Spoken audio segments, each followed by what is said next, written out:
MLG Championship Sunday. I'm Bravo with Euphorics, and we have Instinct versus Fnatic coming up next. Now let's review these game types we have for us. Of course, there is a veto process where these two teams get to choose 2 games they do not want to play, and after that, we are left with 3 game types. Right, so the first match we're going to be seeing is Haven Infinity Slayer, something we've seen a lot. We've seen some strategies develop, some jumps discovered, so that's something that'll definitely be awesome. And what about the next game? Yeah, the next game is actually going to be Solace CTF, which plays a lot differently than Drift, but you still have to have that teamwork element. It really takes quite a bit to get that flag across the map. And actually, for the first time that I've been commentating, we're going to see a Solace TS for Game 3. It's going to be interesting to see, of course, that map is split down the middle. There are 3 lanes, the middle, the left, and the right. And we might see some standoffs on that map if the game becomes close. Yeah. We're going to start with Prototype of Fnatic. Really excited to see he was playing really well yesterday. And after that interview, confident in his own play and his teammates' play. Who of you out there are rooting for Instinct in this match? Okay, but how many of you guys out there want Fnatic to win? I think we have some Instinct fans in the house. Yeah, a little lopsided. All right, now Prototype here, opting for that battle rifle. He was playing with that BR all day yesterday. This game is now underway. Let's check out this opening strategy of Fnatic here as the teams are inevitably going to meet in this hallway right here at this central choke point around the energy sword. Yeah, and interesting to see, actually, Fnatic opting to all use battle rifles on this map. I don't know if we've ever seen a team yet use strictly battle rifles off spawn. Yeah, interesting to see that. I've actually never seen that here. Typically we see 2 battle rifles, perhaps 2 DMRs, and the battle rifle players decide to roll together. And I think it's actually battle rifles versus DMR, so maybe that argument will be settled right now, as apparently Instinct is opting to use mainly the DMR. Yeah, here we have Fnatic now down to down on an early deficit as they are down 60-10 already. Instinct really coming out strong here. Yeah. And Prototype just, rushing around. Typically we see a lot of action around these streets, and that right there has become a very popular flank for catching people not only off guard, but dropping down to escape in the heat of battle. Right now, Prototype here moving with his team. You can see he's there, Chig on his screen. Of course, he seems very hesitant. Now, Ogre 2 sitting around top middle. Interesting to see if they're going to be able to use this top middle strat. Now, Lunchbox is also up there. They might be the first team to put multiple people top middle and hold that. Yeah, and Pistola is now Pistola as he's getting these Blaines with a beam rifle off camera now. And it looks like he is going to be eventually taken out by Fnatic, so perhaps they are going to try and get the beam rifle in the hands of perhaps Chig. Yeah, Chig definitely a sniper that everyone has been keeping an eye on since Halo 3. Really became well known in that game. Nice job here, Prototype, using the jetpack to get up, and he finds 2 members of the enemy team, gets 1 melee, going to clean up Lunchbox, and he has help here, but Ogre 2, nice job with that grenade. Good nade, yeah, excellent nade there. And we've seen players sort of begin to adapt and go back to their fundamentals, right? So originally when we started seeing, it was kind of hectic. Players would miss, the simple nades, or their nades would be a little off, but now that they're comfortable with the game types, I think we're really going to see each player's individual skill begin to shine more and more. Right, Prototype running into 2 members of Instinct. Once again, they're down 160-80. He's got to be careful here as those players might be pushing against him. And Instinct off to a really strong start. They seem to be establishing map control, and that's not something we typically see in the starting strats of Haven Infinity Slayer. Right. Typically, it's been a very dynamic setting where players will run around and move to different areas.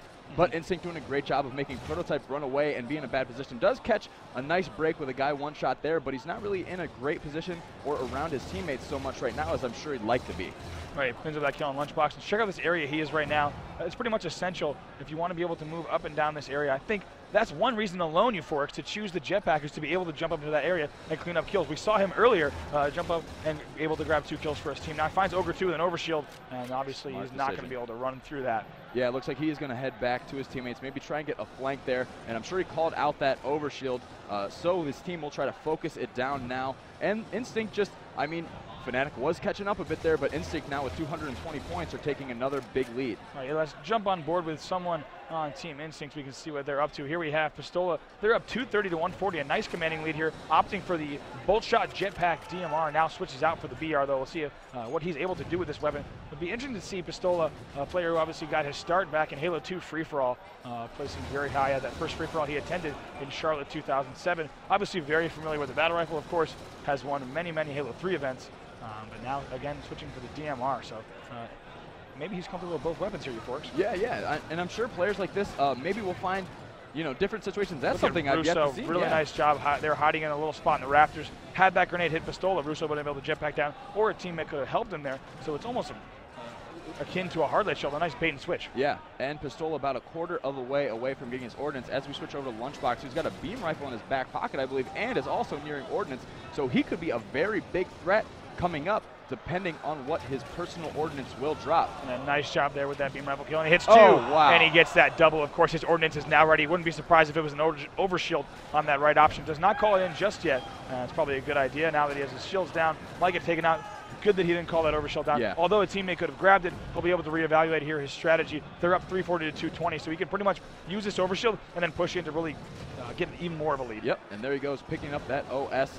And looks like he's going to go on a flank through this Mohawk there, spotting one player, but does start getting shot from behind as he runs into Str8 Sick and isn't able to take him out. So not a great use of that overshield. Yeah, right there got a little overconfident. I think he just wanted to get that one kill and then decided to chase it. But really nice job there from Fnatic, keeping him at bay and making sure he's not able to take advantage of the overshield. Yeah, and Instinct has just been in control this whole game. 380 points for them now with just over 7 minutes left. Lunchbox jetpacking up and spotting Russo, but is going to go back to his team. And I love the way the teams are positioned. They're always just in that perfect little formation to support each other, but also retreat back if they get caught off guard. Nice job here from Lunchbox, but it looks like he was read like a book there as the team knew he was jetpacking right there. So, of course, these players are all wearing headphones, and that jetpack is a pretty loud armor ability. Yes. So if you do hear the jetpack and you just saw a player, nice job there, Russo, getting that double as takes him out with a sticky detonator. Pistola actually had an overshield there. Yeah. Really nice job. Right now, it shows the power of the sticky detonator. I mean, that thing is deadly. Nice to see even that splash damage hit Ogre 2 a little bit. Yeah. So Russo could actually come out on top of this battle, but it looks like Roy, a nice bait and switch there to take out Russo. But yeah, that sticky detonator can be extremely powerful. It's got a nice blast radius on it and does formidable damage. So definitely do not underestimate that weapon. Yeah, I certainly haven't seen damage numbers or estimates on that weapon, but clearly it does way more than 100% damage to the shield. Really nice job there. Now 440 to 300 in favor of Instinct. They're still keeping this lead, and that really comes down to managing those ordinances. You saw Lunchbox earlier, waited to call in the overshield, and although it didn't work out for them, you know that they're really managing their ordinances and have an idea of when those need to be used. Yeah, and Pistola, I believe, got a little jetpack sword. Prototype actually just picked up the triple, and he does have his ordnance drop containing both an overshield and a saw. Opts to go with the overshield now. Definitely good. I see a lot of players are beginning to stick more and more to these power-ups as opposed to the power weapons. Right, and I think that really comes down to how they want to push with their team. For example, if they call in a needler or a saw, those are a little bit situational. They have to be at close range, or they have to have a player running in a straight line for the needler. But if they do call in the overshield, they can really coordinate with their team and then push, and that's something that has been traditional throughout the Halo series. So these veteran teams know exactly how to push when they have an overshield. It's very natural for them. Right, almost second nature. Right. Almost an instinct. I would definitely call it an instinct. All right, now let's take a look. Someone has just picked up his beam rifle. I believe that is Str8 Sick, as he's now jetpacking up. He's sniping from this back ramp. We saw that yesterday too. Players really just using that beam rifle and then jetpacking up to help their teammates and then dropping back down. Surprising to see that, but we now have Roy of Instinct with a damage boost. And he stole that, by the way. All right, that's going to give him a 3-shot DMR kill. Watch this as he's just going to rip through shields and take out players very quickly. All right, Roy pushing up this ramp now. Spots Chig. Chig doing a great job, though, almost surviving that, but that damage boost definitely giving him an upper hand there. 5 kills away now for Instinct from taking game 1. Nice shots here from Roy. Almost embarrasses Str8 Sick there. Roy opting for the thruster pack. Interesting to see that, as the rest of his team, I believe, is using the jetpack. Pistola here with a beam rifle. This could be a real treat. That does have 80% energy, so he might be able to get a few shots here. Only 2 kills left for Instinct. They might close out this Haven TS right away as he cleans up that 1 kill, and they only have 1 more, and it's really just a matter of time. Yeah, and Instinct just in control of that from the start. Pistola does get backsmacked there, but, 1 kill away. As Prototype does pick up a kill, a headshot there. Now we're looking on board with Lunchbox, and I'm surprised it's taken them that long to get this last kill. Yeah, on a map like this where it's symmetrical, a little bit standoffish, every team just really takes their time. That is going to be game 1 as you hear the crowd erupt in favor of Instinct. Haven TS going to their team. And I think, the fans obviously really want to see Instinct succeed, especially, after yesterday. A little shaky start, but looks like they have bounced back from that really well. And I'm excited to see this Solace CTF match up next. Yeah, first thing we're going to do, though, is check out the stats. We'll see if the stats really do tell the story. We have Ogre 2 going 17-10. A nice job there. Lunchbox having the most assists in that game, going 14-13, but helped out with 11 of those kills at least. Yep. and great teamwork from them just the whole match. I mean, working well. They played that map really well, really solid. And on the other end, we have Russo and Str8 Sick both getting 16 deaths apiece. They're going to have to look to really control the match and start to really control the entire map on solid CTF, because there only is that top area. If you're not controlling that central location, it's going to be impossible to run a flag through one of the lanes. Yep, and I'm excited to see the sniper versus sniper scenarios on solid CTF. So guys, stay tuned, because we will be coming right back with that match in a bit.